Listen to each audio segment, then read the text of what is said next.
जी हमज़ा अली लियाकत। और मैं सुबह मॉर्निंग रन पे आया हुआ था तो सोचा कि थोड़ा भागने के साथ साथ एक इंस्पिरेशनल सी चीज़ आपके साथ शेयर करूं, विच इज़ एक छोटा सा पोइट्री है जो मैंने लिखी थी। तो मुलाहिज़ा फरमाएं, इंजॉय करें और इंस्पायर हो जाए।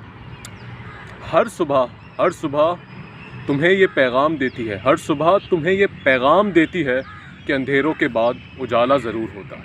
हर सुबह तुम्हें ये पैगाम देती है कि अंधेरों के बाद उजाला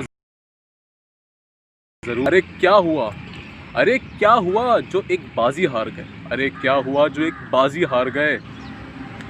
ज़िंदगी का खेल शुरू दोबारा ज़रूर होता है। सो अगर कोई आप बाजी हार गए हैं तो कोई बात नहीं, वापस से अपने आप को अपलिफ्ट करें और आगे बढ़ते रहें। और अंधेरों से ना डरें यार, अंधेरों के बाद ही उजाला आता है और जो अंधेरों में सस्टेन करता है सर, वही उजालों का हकदार होता है। So this is Hamza Ali Liaquat signing off with this morning inspiration series. और अपना ख्याल रखें।